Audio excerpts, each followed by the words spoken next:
This is Proxy Countdown. Welcome to the big show for the week of February 24th, 2025. Alongside my tag team partner, Matt Moscardi, I'm Damian Rollis. On today's countdown, quiet anti-DEI maneuvering on public company boards. Zimmer Biomet understands its own governance policies. An apathetic and confused proxy cage match at Matthews International. Ongoing anti-DEI theater at Apple and Deere. And on the big votes, all the voting recommendations you didn't know you needed. Let's start with our top stories from our trade wire. Let's start with the secret anti-DEI agenda, Matt, that's going on at several public company boards. First of all, Meg Crofton is stepping down at HCA Healthcare, meaning the board will have only 2 women with a total of 3% influence. Also, Suzanne Nimmox will be leaving the board of Ovintiv.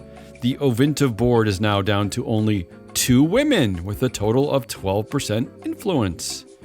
And after 2 decades of board service with only 3% of influence, Diana Cantor is out at Domino's Pizza, which means the Domino's board is also down to only 2 women with a total of 8% influence. And I'm sure, Matt, that women don't know much about health care or pizza anyway, so maybe it doesn't even matter. Oh, phew.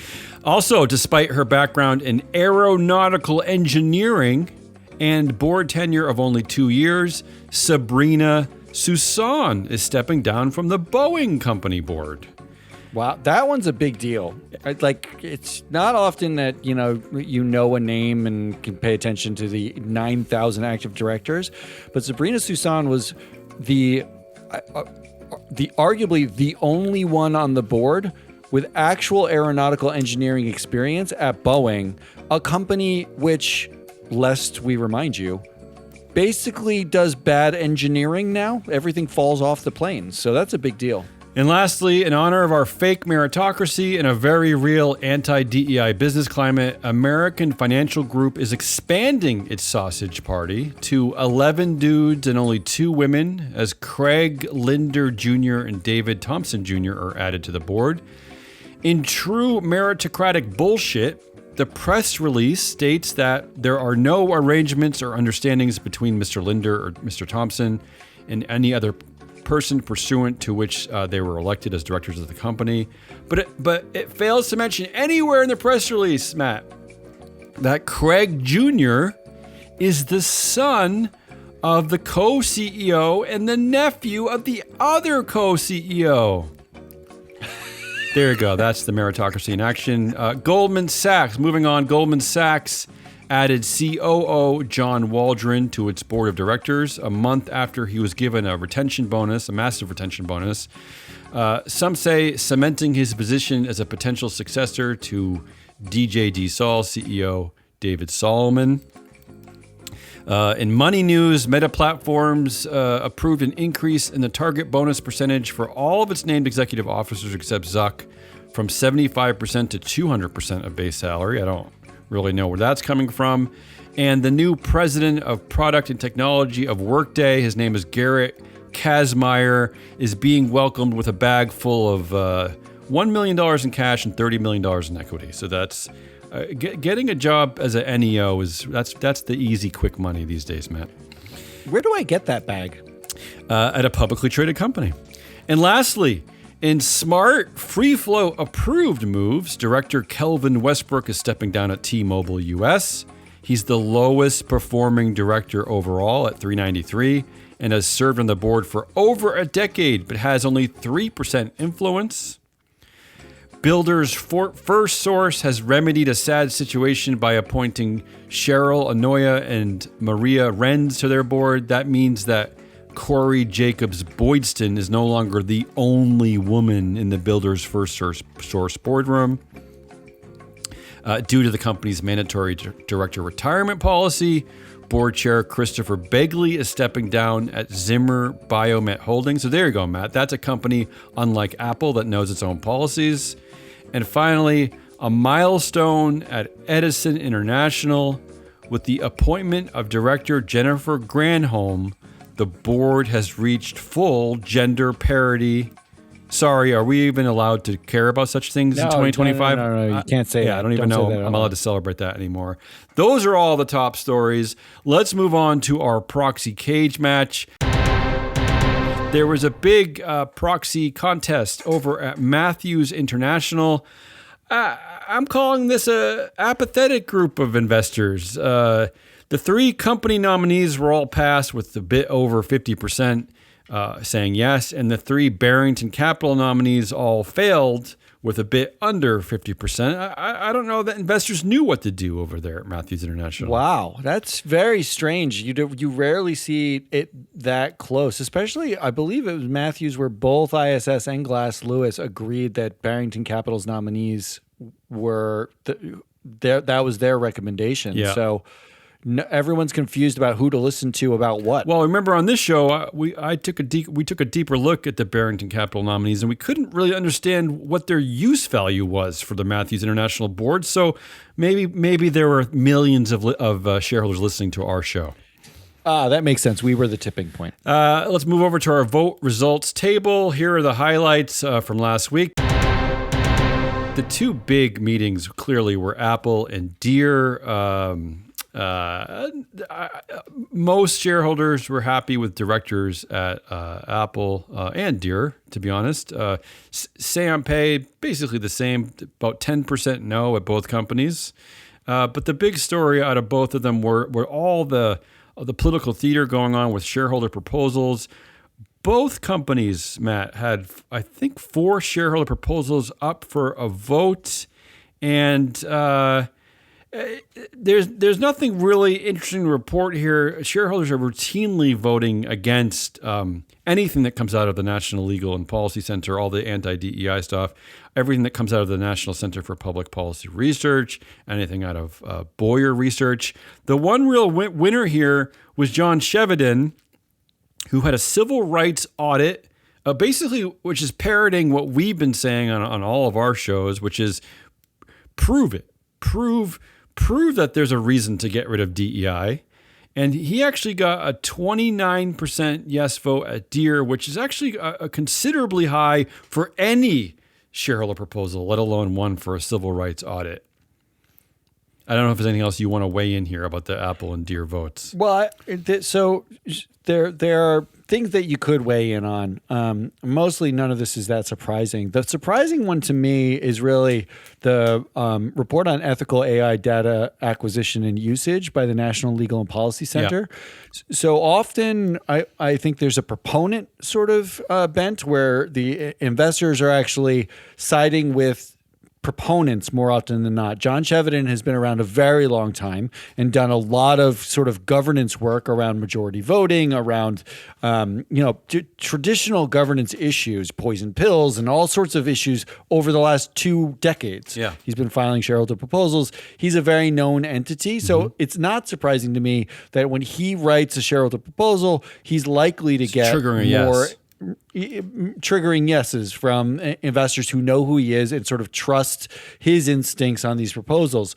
But there was an 11% yes on a National Legal and Policy Center report. And we actually agreed. Right. Yeah, we did. With the request on that report. So either that 11% is a bump because of us, which is right. possible. It is. Or there's a lot of agreement around that as an issue. Yeah.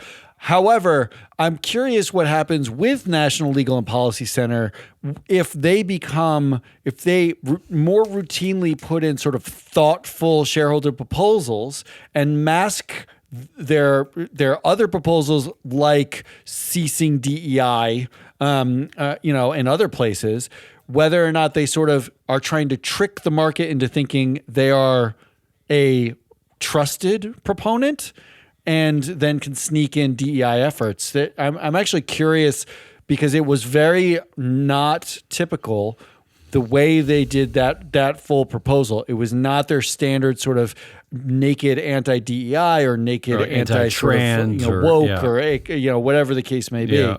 It was a normal sort of thoughtful proposal. So I'm curious about that. It's worth watching. To be clear, though, the John Chevedden vote happened at Deere. That's where he got 29%. That's right. Yes. Correct. And the vote you're talking about happened to Apple. And yeah, we agreed that also the Boyer Research proposal, another entity we're not big fans of, also got about 10% support, which, and why it's notable, Matt, you pointed it out, is because routinely anything that Boyer Research, National Legal and Policy, and all of the political theater wonks, everything they put up routinely hits about 1 or 2% if they're lucky.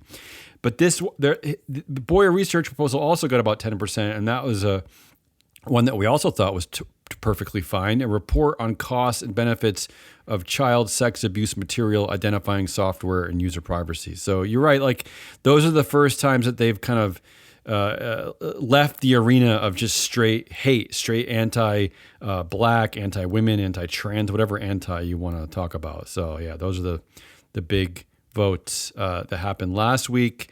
So let's move over to the big vote picks for the week.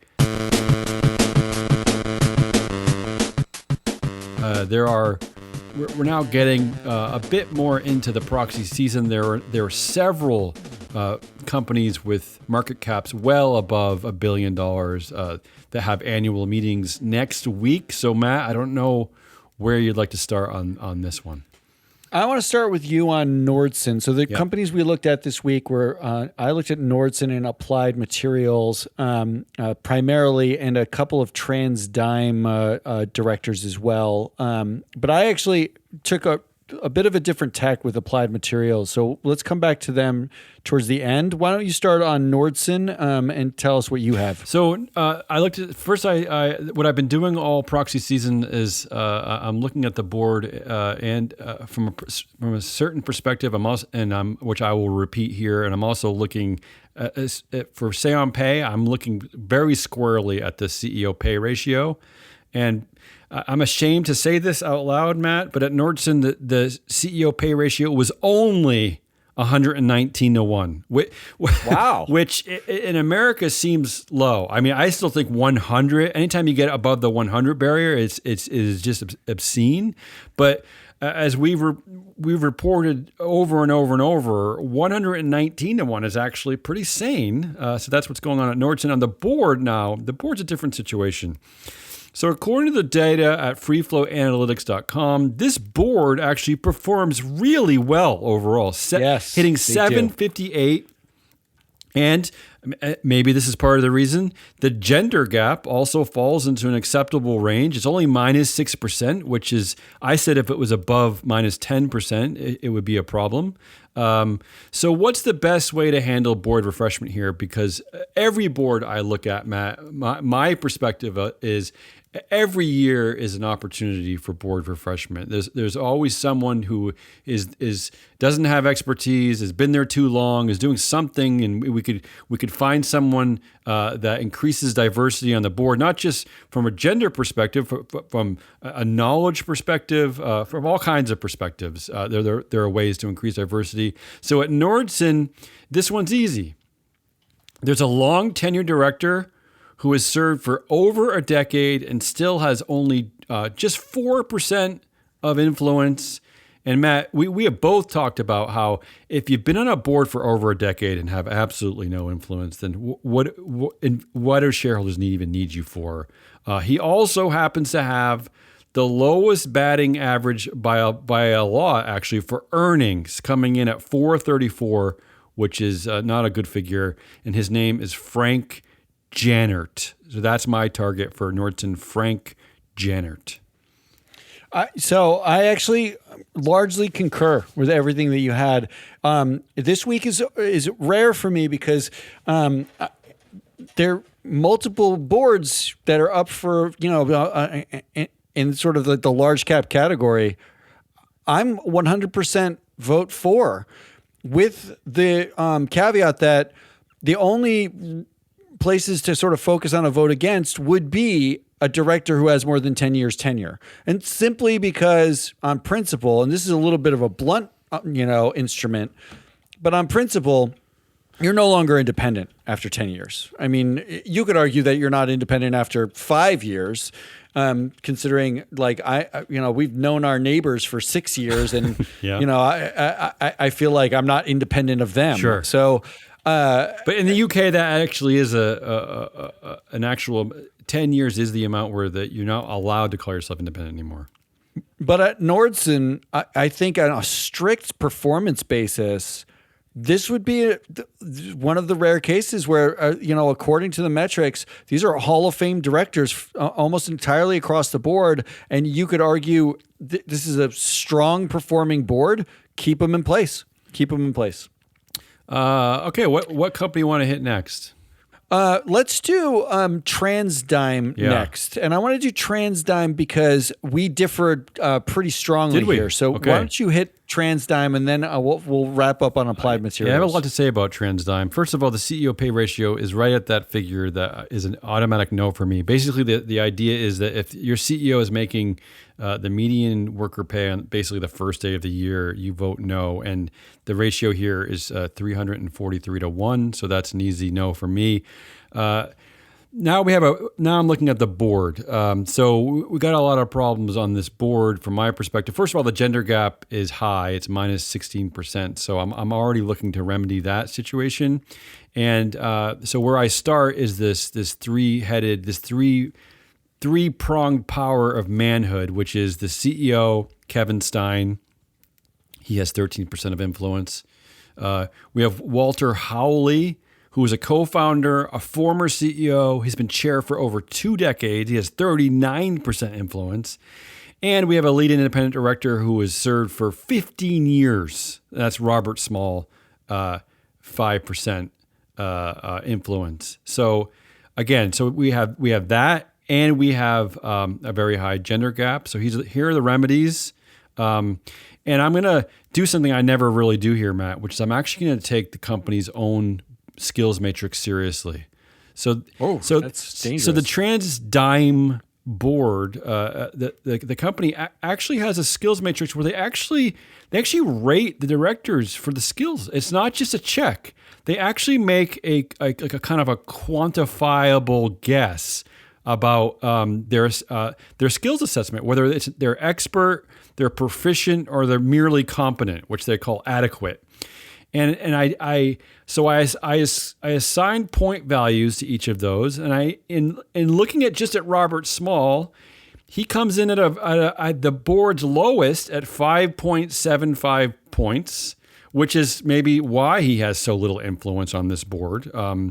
And when you compare that to Walter Howley, who's a former CEO and co-founder and chair, he has 8 points of skills, and in fact, one of the two women, Michelle Santana, she also has 8 points. So that alone, I would get rid of Robert Small. But when you combine the fact that he's a lead independent director who's been there for 15 years, you got to get rid of him. So you get rid of Robert Small. That frees up 5% of influence, and then I'll say this for all boards: one CEO is enough. Investors, you choose. Do you want the former CEO around? Maybe even try to get them to boomerang back as a CEO, or do you want the new CEO around? Make a choice. For me, it's easy. Walter Howley has been around for long enough. It's time to say goodbye. And you know what? He's super busy anyway, so he'll be fine. According to the proxy statement, here are some of his other board appointments. First of all, he sits on publicly traded committee board Perimeter Solutions, where he's actually co-chair, and he has the most influence with 17%. So he actually has the most influence on 2 publicly traded boards. And, to add, there's the coincidence, of course, that the current CEO of TransDigm also served on that same board, Perimeter Solutions. So that's a fun little boys club there. Here are the other boards that Howley is sitting on: the Cleveland Clinic, the Cristo Rey Network, the Drexel Education Fund. He's the chair of the Howley Foundation. He sits on the board of the Rock and Roll Hall of Fame, Drexel University, and St. Joseph Prep School. So there you go. He's already busy. I think he's got a lot to do. Yeah, he'll be fine. So that I made it easy for you. You get rid of just 2 directors. Howley and Small, you freed up 44% of influence. This takes care of the gender gap. You appoint 2 women with industry experience. You make one of them a chair. And this board needs it, by the way, because there's not a lot of industry experience in this board, from what I can tell. So that's it. Well, that's my trans time. Yeah, go ahead. Contradict here's your me. problem. I think you're actually, like, your analysis is better in as much as you've gone deeper than I have. Well, again, I'm targeting certain things, though. I'm really looking at that, trying to remedy a gender gap. That's my main prerogative here. So I looked at every single director up for a vote in this coming week, and I basically filtered by, I want anyone who's been on multiple boards in the last 7 years and who bats greater than 666 and TSR. And I chose that number because it's basically 2/3. You're better than 2/3 of the active directors, and you're up for a vote and you've got multiple board experience. And do you want to know who I found? Yeah, who? 4 directors on TransDigm. Okay.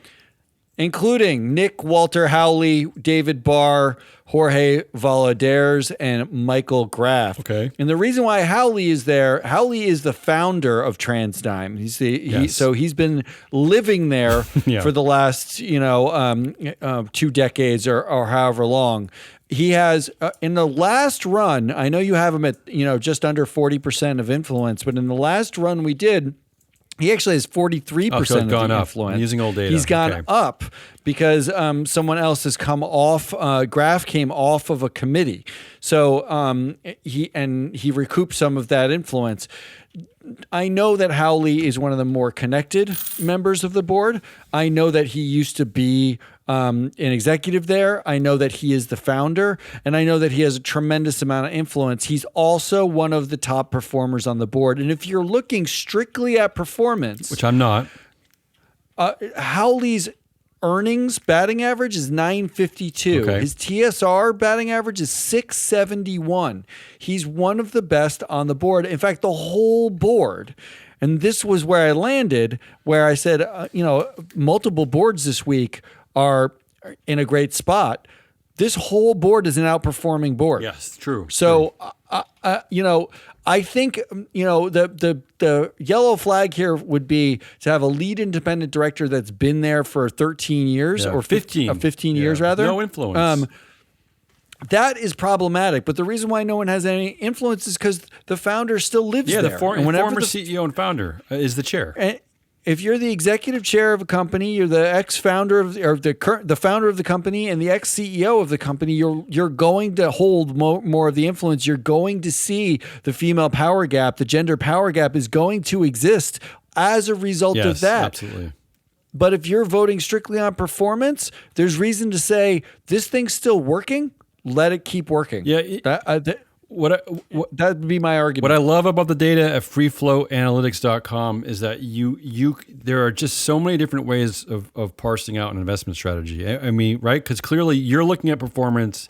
I'm looking at closing gender influence gaps.